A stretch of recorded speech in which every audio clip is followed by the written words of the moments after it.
السلام علیکم، میں ہوں طلحہ اور یہ ہے کورل کی پریکٹیکل کلاسز، اور اس کلاس میں ہم بات کریں گے ٹیکسٹ ٹول کی۔ ٹیکسٹ ٹول پر ہم نے پہلے ایک کلاس بنایا تھا، اگر کسی نے نہیں دیکھا ہے تو ضرور اس کو دیکھ لے۔ اور اس کلاس میں ہم ٹیکسٹ ٹول کو عملی طور پر اپلائی کریں گے کسی کام میں۔ مثلا میں نے اسکول کا جو فائل کھولا ہوا ہے، یہ اسکول کی فائل ہے اور اس پر ہم ٹیکسٹ ٹول کے کام کریں گے جو اس کلاس میں ہم نے نہیں کیا تھا، وہی کام ہم اس کلاس میں کریں گے۔ دوستو، انسٹیٹیوٹ یا کالجوں میں ہم کمپیوٹر سیکھتے ہیں، لیکن جب ہم مارکیٹ میں آتے ہیں تو کام بہت دشوار ہوتا ہے۔ اس کا وجہ یہ ہے کہ ہم نے عملی طور پر کام نہیں کیا ہوتا ہے۔ اگر گرافکس ڈیزائن میں عملی طور پر کام سیکھنا ہے تو چینل کو سبسکرائب کرے اور کلاسز کو پورا دیکھ لے اور پریکٹس کرے، تو پھر مارکیٹ میں اگر آپ آئیں گے تو کوئی مشکل، آپ کو کوئی دشواری نہیں ہوگی۔ تو دوستو چلو شروعات کرتے ہیں۔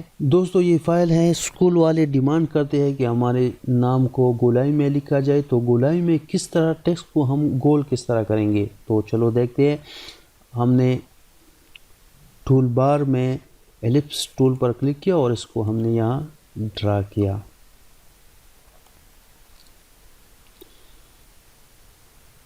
اس کو میں تھوڑا گول کرتا ہوں، یہ گول ہو گیا۔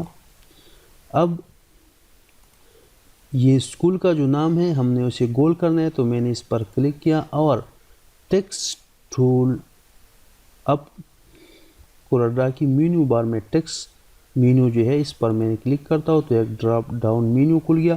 اب اس میں ہے فٹ ٹیکسٹ ٹو پاتھ، اس پر کلک کرتا ہوں اور یہاں پر آ کر جو ہم نے ایلپس ٹول پر کو بنایا تھا، اب ایلپس ٹول پر آ کر میں کلک کرتا ہوں تو یہ جو لکھائی تھا ہمارے پاس اسکول کا نام تھا، وہ ایلپس ٹول کے جو لائن تھا اس لائن کے ساتھ چمٹ گیا اور یہ گول بن گیا۔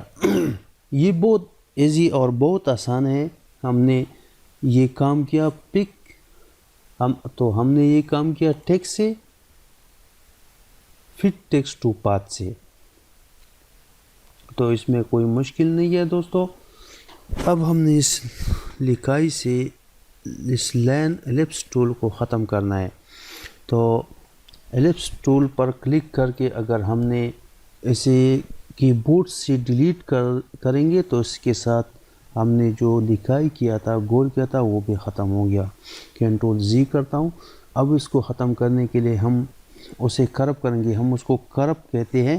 اگر میں پہلے بھی بتا چکا ہوں کہ کنٹرول کیو سے کرپ ہوتا ہے، اور آبجیکٹ مینیو میں آ کر یہاں سے آپ کنورٹ ٹو کرس کر سکتے ہو۔ آپ اس کو اپلائی کرو گے اور پھر لائن کو سیلیکٹ کر کے کی بورڈ سے ڈیلیٹ بٹن پریس کرو گے تو یہ ڈیلیٹ ہو گیا۔ تو دوستو یہ تھا لکھائی کے گولائی کا طریقہ، اور میں اب جاتا ہوں ایک اور کام کی طرف۔ مثلا یہ ہمارے پاس کیش میمو ہے۔ اب اس میں نمبر شمار کے جو خانے ہیں، اس میں ہم نے نمبر شمار لکھنا ہے۔ مثلا میں ٹیکسٹ ٹول پر کلک کرتا ہوں اور یہاں کلک کر کے میں لکھوں گا 1 اور enter, 2 enter, 3 enter, 4 enter, 5 enter, 6 enter, 7 پھر انٹر، 8 پھر انٹر، 9 پھر انٹر، 10۔ اب دوستو یہ میں نے لکھ دیا۔ اب اس کو میں اس کے جو سائز ہے اسے میں چھوٹا کر دیتا ہوں۔ میں نے یہاں 12 دیا۔ اب میں چاہتا ہوں کہ ان خانوں میں ایک ایک عدد آ جائے۔ مثلا میں نے یہاں پر ایسے لا کر یہاں رکھ دیا، لیکن آپ دیکھ رہے ہو کہ 2 جو ہے وہ بھی ایک کے خانے میں آدھا آیا۔ اب دوستو ہم ان حروف کو ہم کس طرح ایک ایک خانے میں برابر کرتے ہیں؟ میرا مطلب یہ ہے کہ یہ علیحدہ علیحدہ لائنیں ہیں، اس لائنوں کے درمیان ہم سپیس کس طرح سپیس دیں گے؟ جس طرح ورڈ میں ہم لائنوں کے درمیان سپیس دیتی ہے اور ہم ورڈ کے درمیان لفظوں کے درمیان بھی سپیس دیتے ہیں، لیکن کوراڈرا میں ہم یہ کس طرح کریں گے؟ لائنوں کے درمیان سپیس ہم کس طرح دیں گے؟ تو لائنوں کے درمیان سپیس دینے کے لیے ہم کوراڈرا میں جو دوسری نمبر ٹول ہے شفٹ ٹول کو کلک کرتے ہیں۔ جب ہم نے شفٹ ٹول پر کلک کیا تو یہ اب دیکھ رہی ہے ایرو کی نشان، یہ ایرو نیچے آ رہا ہے اور یہ ایرو آگے کی طرف جا رہا ہے۔ اگر اس ایرو کو جب نیچے کی طرف جا رہا ہے، اگر اس پر ہم کلک کر کے نیچے لے آئے تو یہ آپ دیکھ رہی ہے کہ لائنوں کے درمیان سپیس بڑھتا جا رہا ہے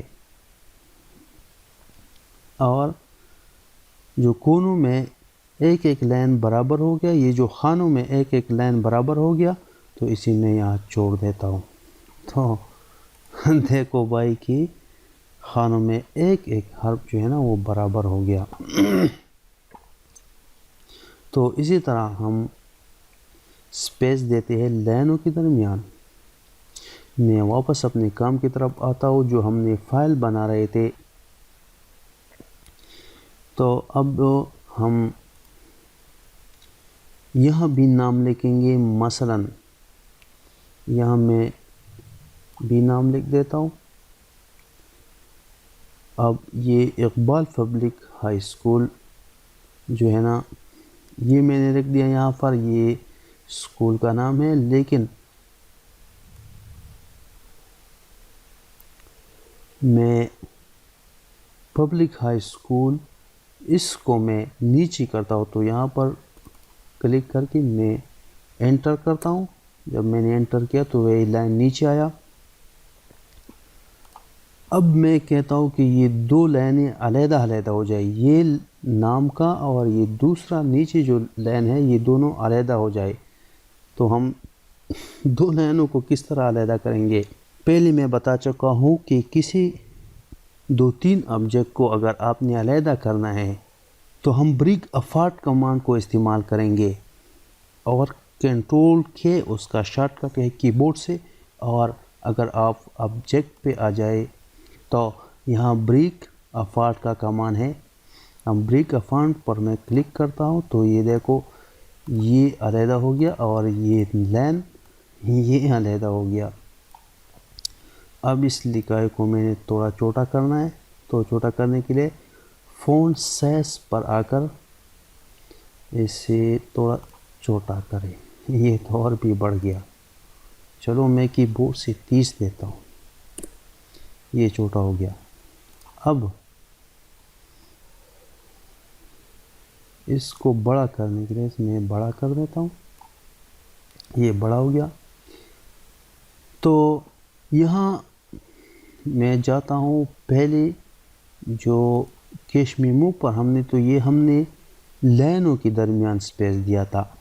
اب میں واپس جاتا ہوں فائل میں اور یہاں دیکھتے ہیں اگر ہم ان ایک ایک حرف کے درمیان سپیس دینا ہے تو پھر ہم جائیں گے ٹول بار میں شفٹ ٹول پر کلک کرتے ہیں اور یہ دیکھو یہ جو لائن آگے کی طرف جا رہا ہے، اگر آپ اسے کھینچے تو یہ لائنوں کے درمیان سپیس بڑھ گیا۔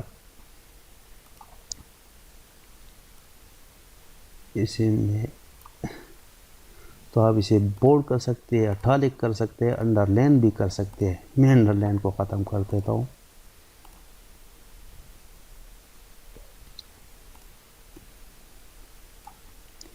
اور اسے میں درمیان میں رکھ دیتا ہوں۔ تو دوستو یہ ہمارے ساتھ فائل بن گیا۔ جب آپ اپنا پروجیکٹ کمپلیٹ کرے تو پرنٹنگ کی طرف اگر آپ نے بھیجنا ہے تو اس پر آپ نے لکھنا ہے کہ آپ نے کتنا پرنٹ کرنا ہے۔ تو ہم نے پہلے لکھ دیا ہے اس پر کہ 500 فائل پرنٹ کرنا ہے 300 گرام کارڈ پر اور اورنج کلر۔ تو یہ آپ نے اس کے اوپر لکھنا ہے۔ اور دوسرے میں مزے کی بات آپ کو یہ بتا دوں کہ جب آپ نے فائل کمپلیٹ کرے، آپ اپنا پروجیکٹ کمپلیٹ کرے، تو آپ نے اپنی فائل کو جو آپ نے کمپلیٹ کیا آپ اسے سلیکٹ کرے۔ سلیکٹ کرنے کے بعد آپ اسے کنٹرول کیو سے کرو کرے۔ جب آپ کنٹرول کیو سے اسے کرو کرے یا اس پر آبجیکٹ سے کنورٹ ٹو کرس اپلائی کرے، تو یہ ساری لکھائی خراب ہو جائے گی۔ اور اس کا فائدہ یہ ہوگا کہ اگر دوسرے کمپیوٹر میں سی ٹی پی نکالنے کے لیے جب یہ دوسری کمپیوٹر میں اور دوسرے کورل میں یہ کھلے گا، تو اگر اس کے ساتھ فونٹ جو آپ نے یوز کیا ہے وہ اس کے ساتھ نہیں ہے تو فونٹس تبدیل نہیں ہوگا۔ اگر آپ نے کنورٹ ٹو کرس کیا ہوا ہے، اگر کنورٹ ٹو کرس نہیں کیا ہوا ہے اور دوسرے کمپیوٹر میں کھل گیا اور اس کے ساتھ وہ فونٹس نہیں تھا جو آپ نے استعمال کیا ہے، تو تمہارے فونٹس خود بخود تبدیل ہو جائے گی اور تمہاری فائل میں چینجنگ ہو جائے گی جو کسٹمر کے لیے قابل قبول نہیں ہوگی۔ تو اس سے آپ کی نقصان ہو سکتا ہے۔ تو دوستو اس باتوں کو یاد رکھیں اور مزید سیکھنے کے لیے چینل کو سبسکرائب کریں۔ تو نیکسٹ کلاس میں پھر ملتے ہیں۔ خدا حافظ۔